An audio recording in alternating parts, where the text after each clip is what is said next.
Hey everyone, welcome to part 2 of completing Aquapolis. So just up front, I know the intro part 1 video was just uploaded a couple days ago. The reason for that is that was actually recorded about mid-January. I just hadn't had the time to edit it, upload it, kind of get all the tweaks in there. And that's just, mostly because life and work kind of got in the way a little bit. Got real busy there for a while. It is now mid-March when I'm recording part 2, and I hope to have this up within a couple days. So just kind of get everybody caught up to where we are. Now, I believe in the last video we went through the original binder, which was the blue one. Kind of a rough draft of what we got going on. And at the end of that video, introduced our new Aquapolis binder. So, kind of going to give you a run through on what that looks like right now. Alright, so here we go. You see we have our checklist right here up front. And yes, I know these right here are not real.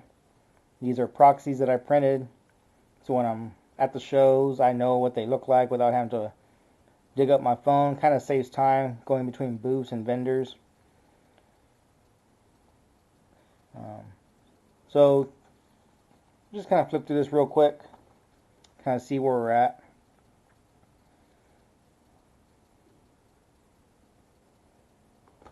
Now, even though I wasn't able to edit or do a lot of editing and get the video uploaded until recently, I was able to go out to a couple of shows even with everything going on.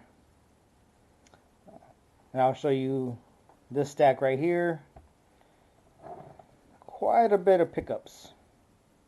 So we'll go through those here in a minute. I just kind of want to finish flipping through this real quick, kind of give you all a heads up. A lot of cards you might have seen in the original video. And I'll explain how the binder is set up here.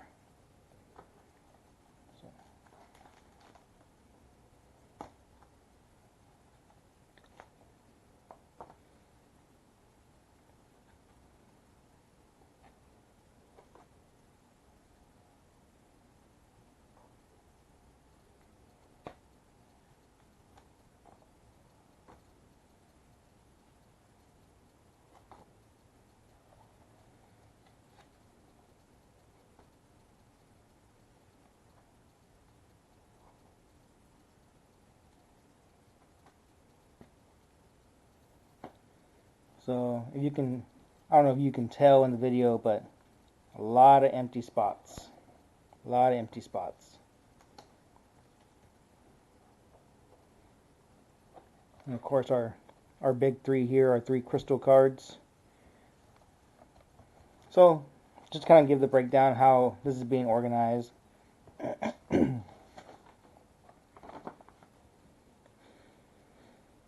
So this checklist, as you can see, we have our hollows right here, H1 through H32. And then we have our main set cards, which starts here at Ampharos, goes all the way around until you get to the Crystal Nidoking at number 150. So most of these cards you see are going to have 2 check boxes in the main set. That just means there's a regular card and a reverse holo. And the ones that are highlighted also have a holographic card. So Ampharos right here will have 3 cards. They'll have the holographic, the reverse holo, and the regular non-holo card. So all the holos I have kind of front loaded here in the beginning. So you'll see Ampharos here has 3 spots. So this is where the holographic will be, the reverse holo, and then the regular card on the outside. And I kind of set that up for all the main cards. And of course Zapdos is the last holographic card that we have. And then you get into the main set. So like I said, none of the holographics that have 3 cards will be here. This is the main set. So we start with Donphan up here, and it will be the reverse holo and the regular card, and then that allows me to have basically 3 columns for each Pokemon. So I think it organized really well into these pages. I probably could have gotten the 4x4 binder, but I think the 3x3 is sufficient. I'm sure once it's done, it'll be very pleasing.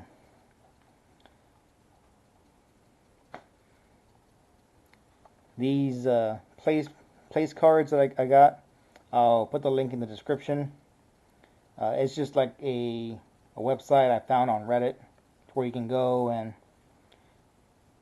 type in which set you want. If you want a specific Pokemon, it'll print you out all these placeholders so you can complete master sets. I'll look it up and I'll put it in the description for you. Yeah, that's how it is organized right now. And then in the back is where the 3 crystal cards will go up here at the top. Now there are 4 box toppers right here. One for Entei, Espeon, Scizor, and Suicune. I'm not too sure if I'm going to be adding those to the collection. If I do, I'll decide later on. I'm sure they don't cost as much as everything else. But I'll probably put those like right here. I think that'll be a nice little spot for them. But that's for a later time. So I'm going to go ahead and bring us back to the front.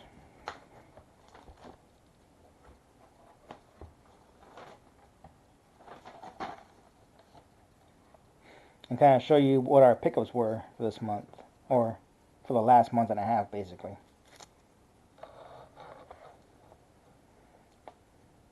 So, Forest Guardian, Darkness Cube 1, Bellsprout, Ponyta, Executor, Fire Cube, Reverse Holo Scyther, Reverse Holo Chansey, Skiploom, Smeargle, Juggler Trainer. Ooh. Another Executor.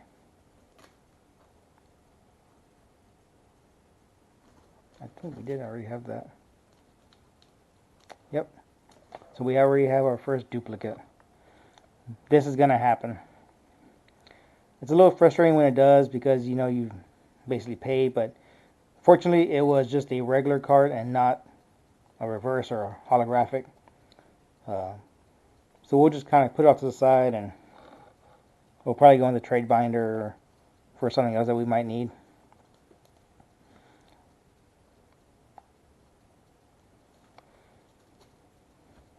So there's those. A little bit of the higher end cards that we got. So these numbers are basically not what I paid for them. I wish. These are basically the auction lot numbers that I got. Another Scyther. I think we already have one.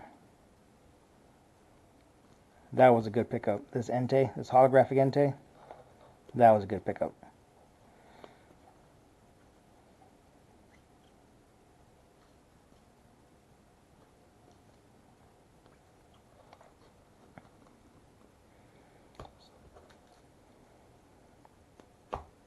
And a couple slabs.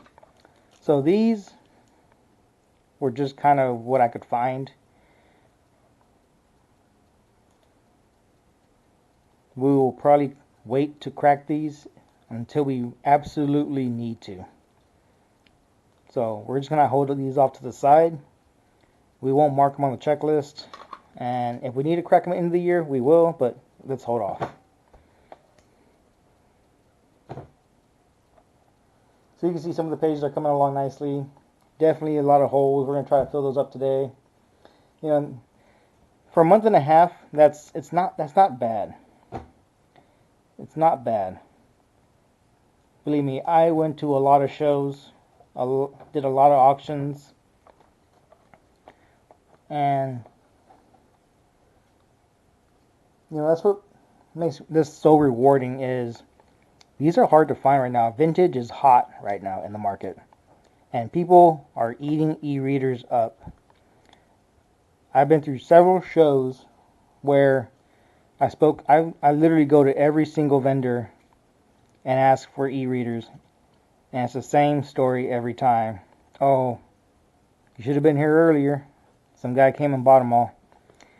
So, but other than that, not too bad. Not too bad.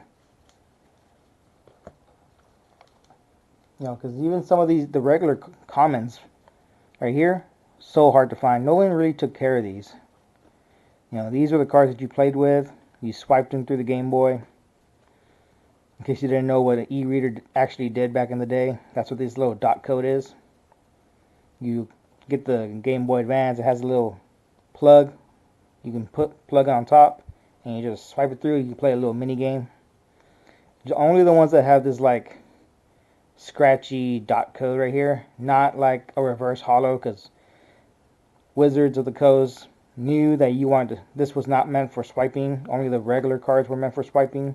That's why they made regular cards for all the holographics.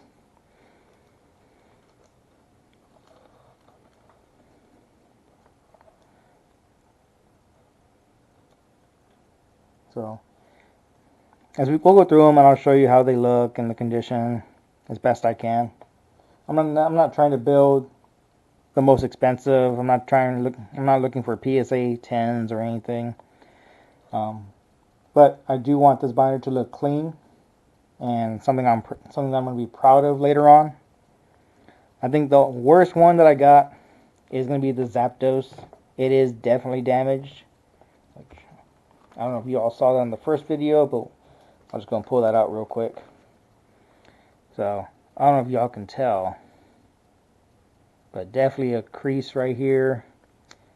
All the cards even starting to peel back right here at the top. It's marked. There you go, crease right here. Even on the back, it's just beat up. It's damaged. But I got it for 20 bucks. It was the only thing I picked up that day that was from Aquapolis. So we take what we can get here.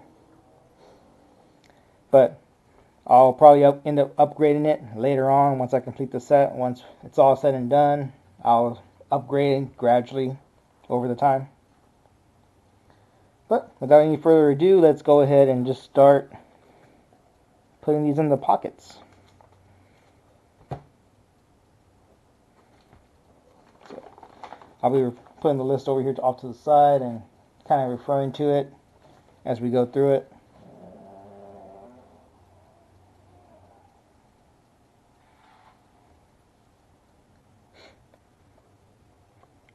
Alright, so first card up is Miracle number 109.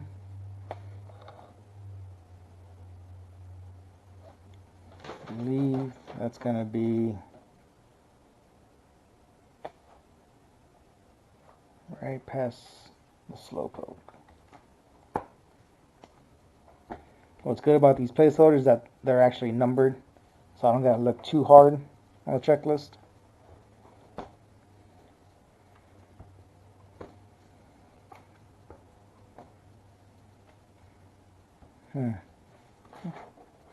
So since this is the regular one, it'll go on the outside.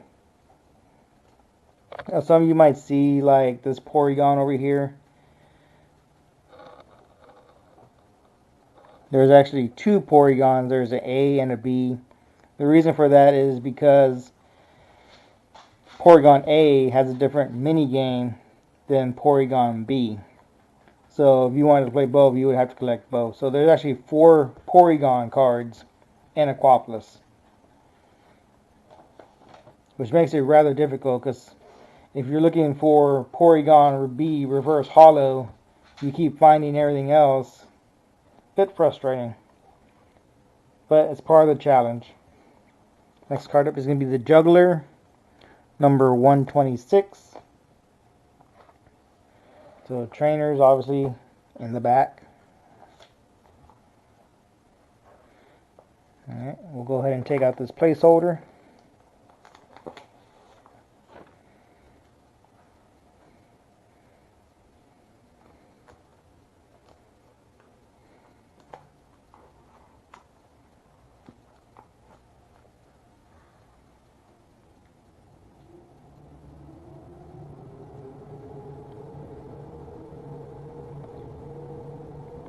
skip loom number 60.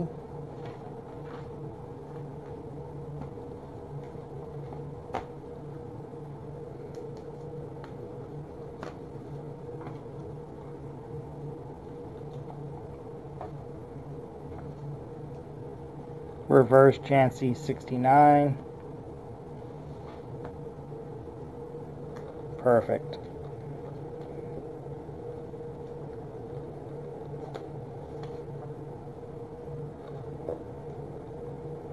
So yeah, just looking at the condition, definitely near mint.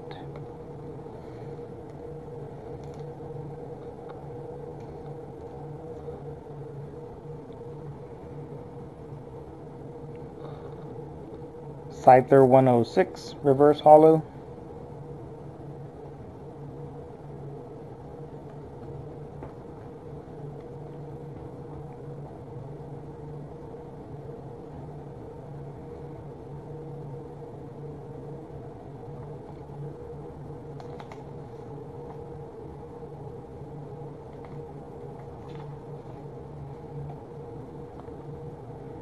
Fire Cube 1, 122.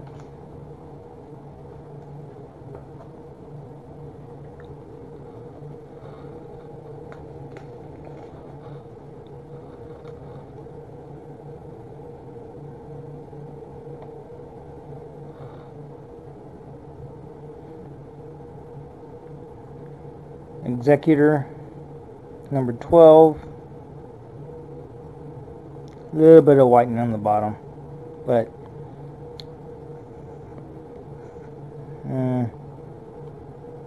I'd say somewhere between near mint and lightly played. Obviously, probably leaning towards near mint. That's what I paid for it. Number 12.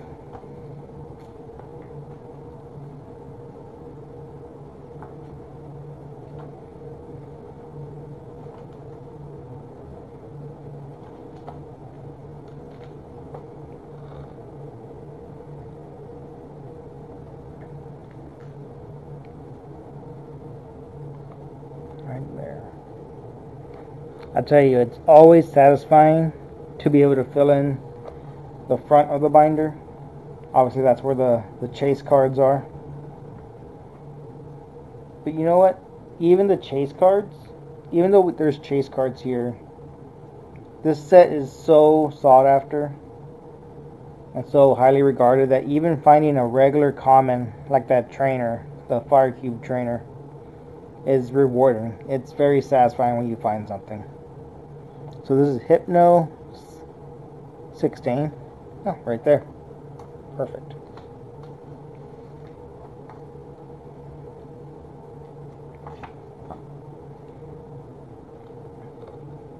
Hitmontop 82 reverse hollow. Again, near mint. When I say near mint, I mean you're talking about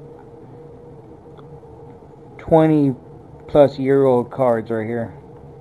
So even if there's a little bit of whitening, maybe a speck or something, it's still near mint.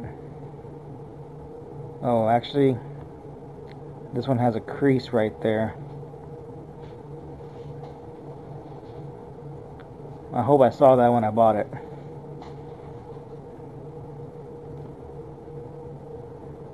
I probably bought this so long ago, I don't even remember what I paid for it. But like I said, sometimes you find something, and if I find 2-3 cards out of 4 hours at a vendor show or something, that's a win. I don't mind paying a little above or more than what I should if it means completing the set. So 82.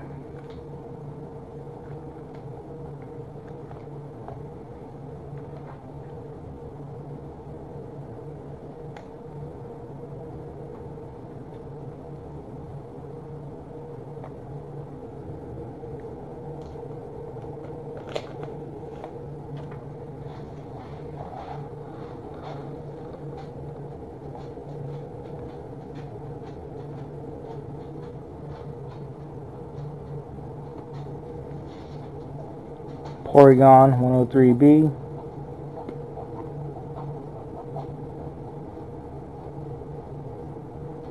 I'm assuming that's how the vendor kept track of their cards.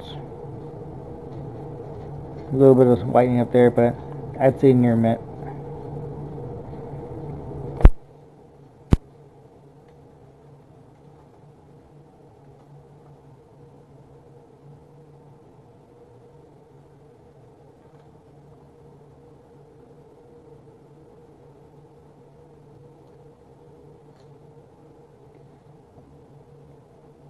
Alright, first of the hollows coming up.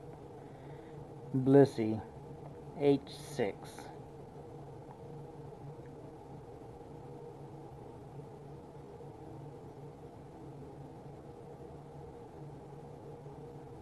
Definitely near mint. Maybe a little bit of scratching on the hollow, but other than that, pretty minty. Back to the front. Right there.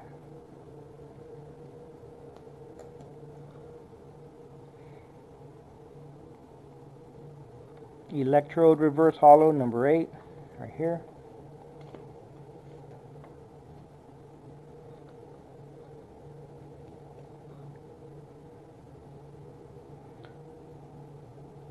Ponytail 102.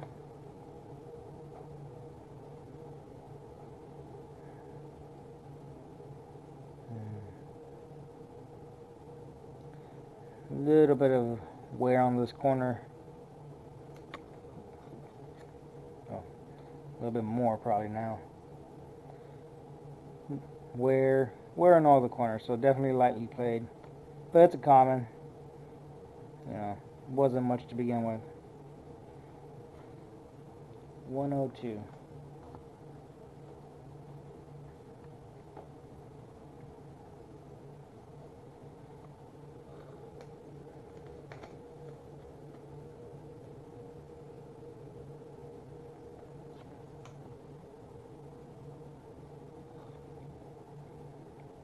Bellsprout 68.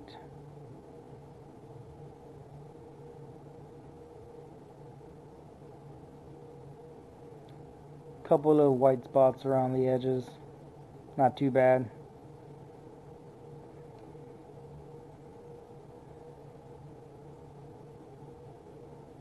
I'd still call it near mint.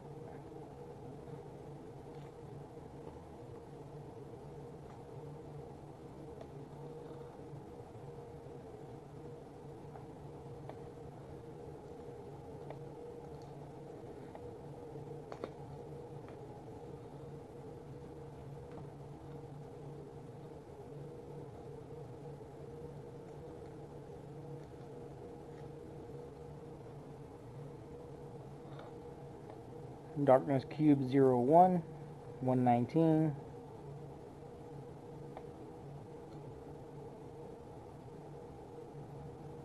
Again, a little bit of wearing around the edges, but nothing crazy.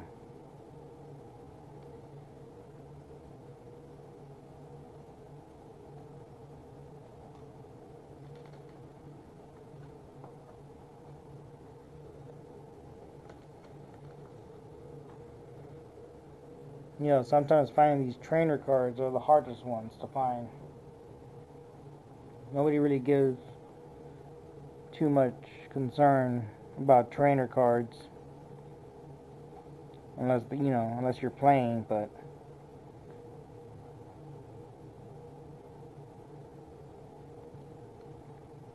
definitely a little bit harder to find than, say, one that has a Pokemon on it, a regular Pokemon card.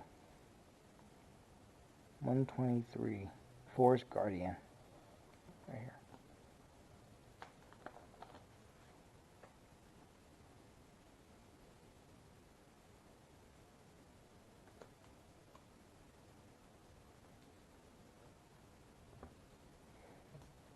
Alright, that's the last of the non-top loader ones.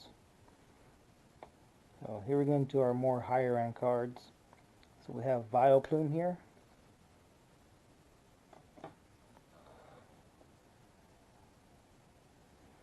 A little bit of wear on the edges, on the front. Some scratching, obviously. Number H31. A lot of wear on the outside, definitely. Lightly played. I hope y'all can see what I'm trying to show y'all, but if y'all have comments about that, just let me know in the comments. If you have any questions, let me know. I'm not the best at grading it, but I think I'm pretty good.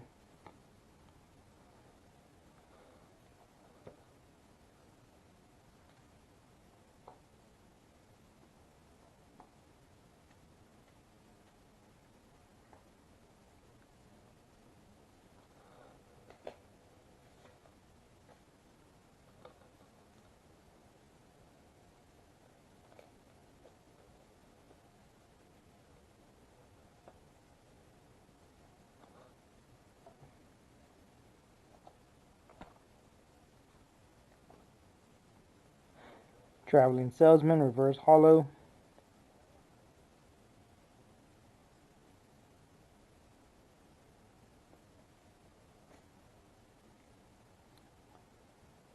Lightly played. A lot of whitening around the edges. I say you're getting really close to moderate. 137.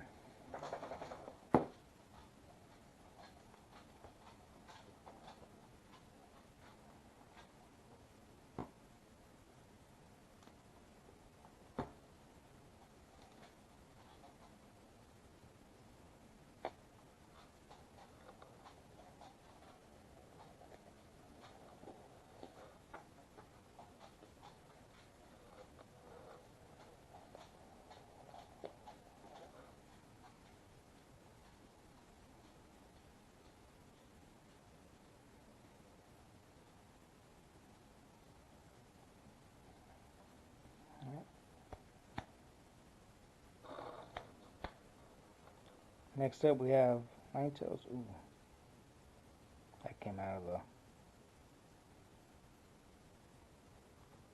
the penny sleeve.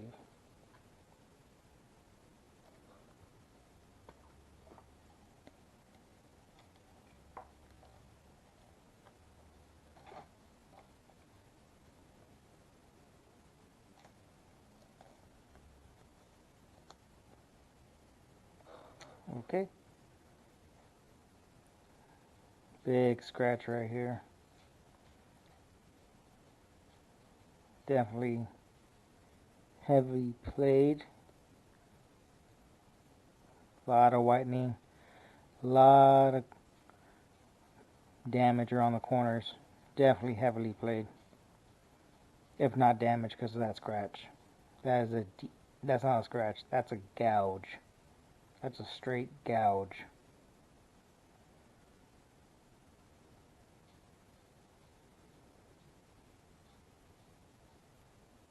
I can kind of feel it with my fingernail. Yeah, definitely heavily played.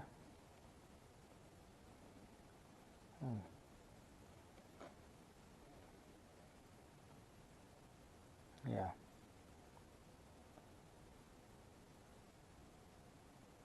Some type of mark.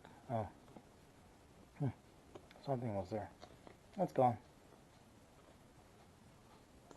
Anyway, Nine Tails holographic, number H19. Back to the front.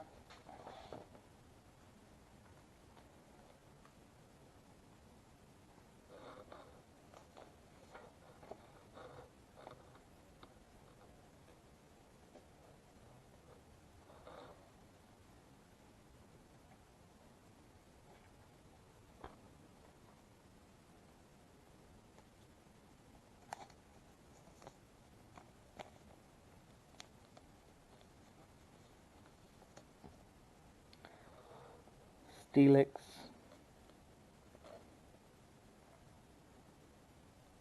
Regular, number 35. Not bad. near mint, for sure.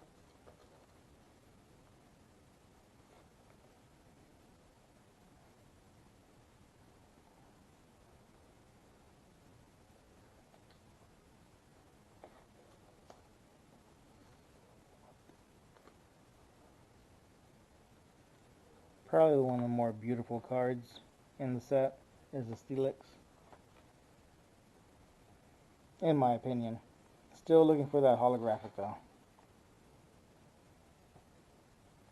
Probably the biggest pickup we had in the holo set is this Entei.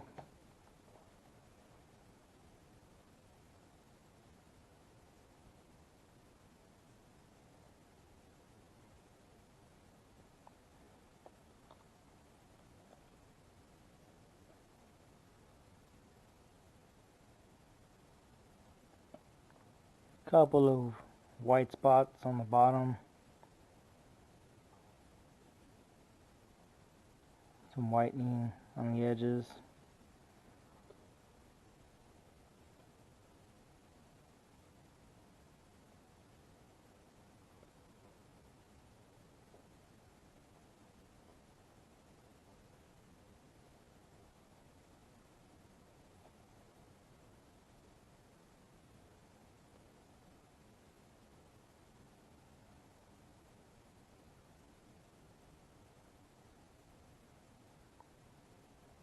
Yeah, lightly played.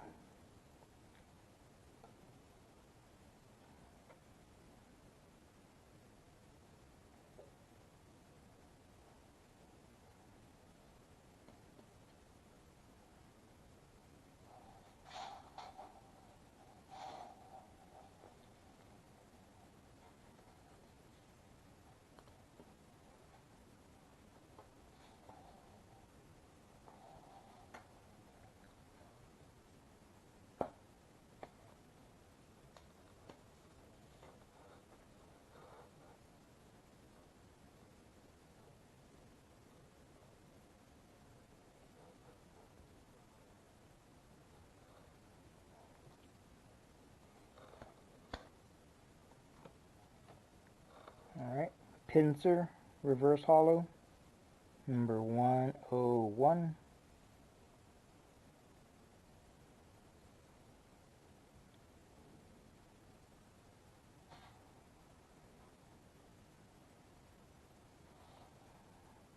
Some wear around the edges.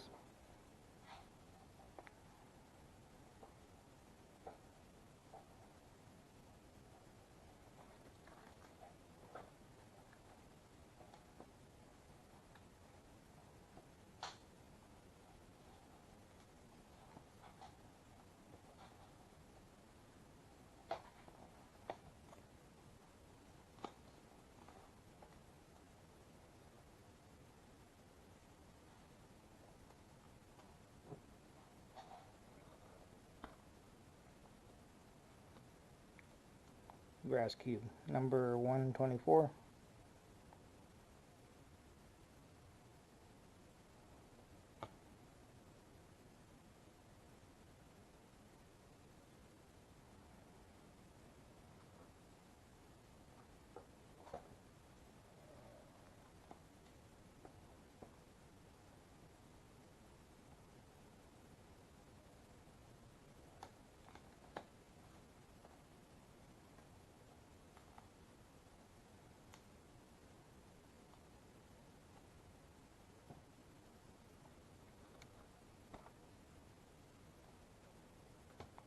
Lickitung, number 90. Regular.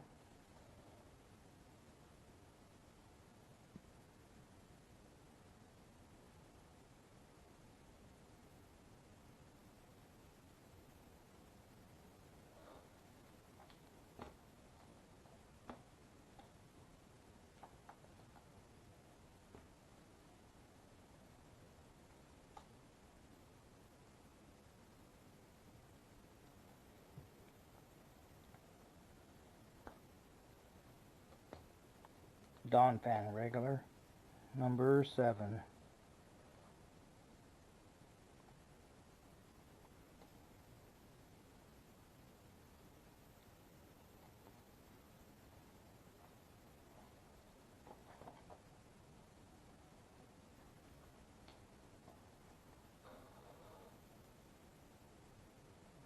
I tell you, it always feels good to complete a set. Definitely feels good.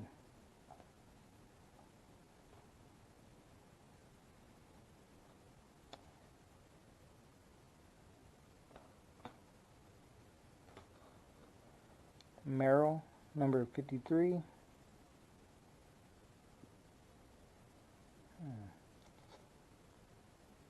Okay, that's just on the ground.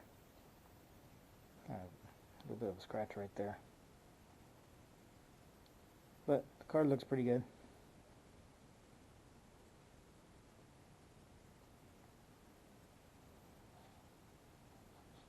There's that scratch on the sleeve right there, but it's on the back. It's going in the binder. Not a big deal.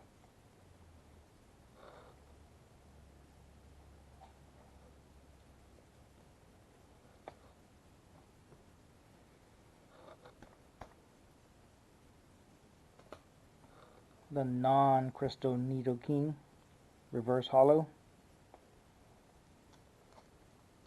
Man, what is up with these sleeves? They all have like a little scratch on them.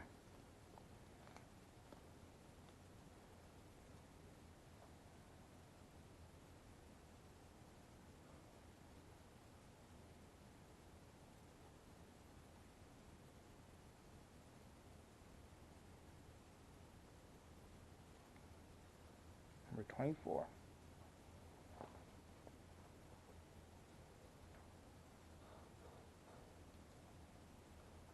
Right here.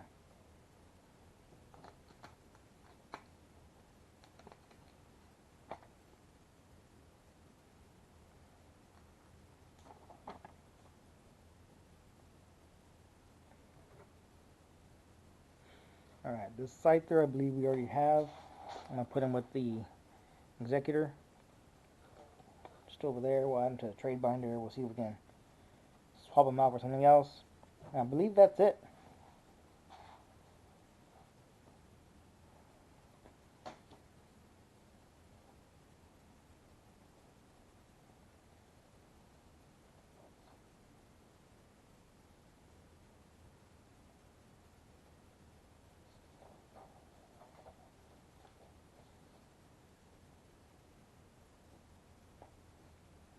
I believe that's it.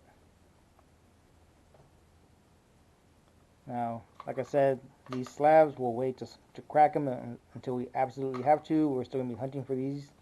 The Centret number 107 and the reverse Kingdra number 19.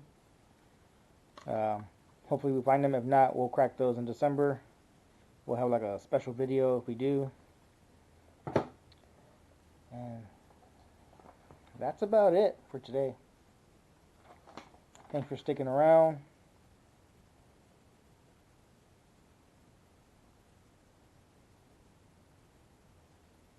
Oh, one more thing we do have. Something special.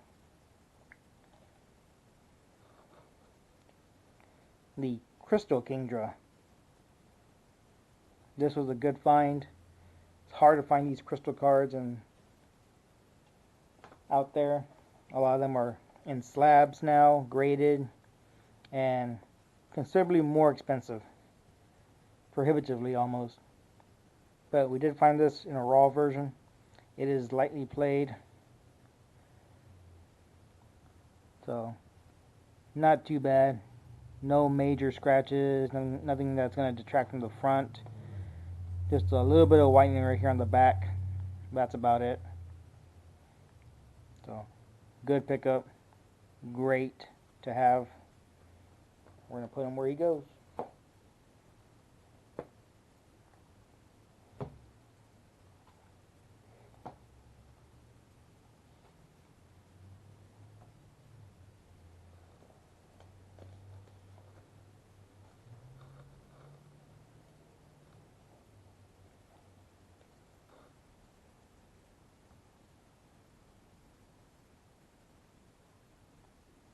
Alright.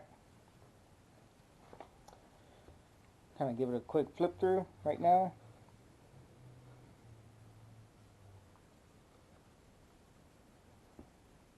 Not too shabby. still plenty empty spots, but we're making progress. If you ever tried to build a master set, especially one that's vintage, you know it's definitely going to be a marathon, not a sprint. You know, if you guys are thinking about completing a master set like this, like a vintage one, or even this one, let me know in the comments.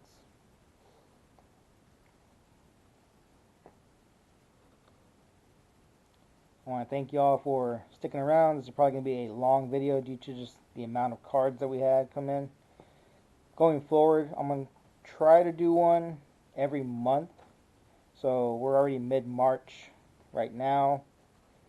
So probably another long video at the end of April. And then we'll try to do one about at the end of every month going forward.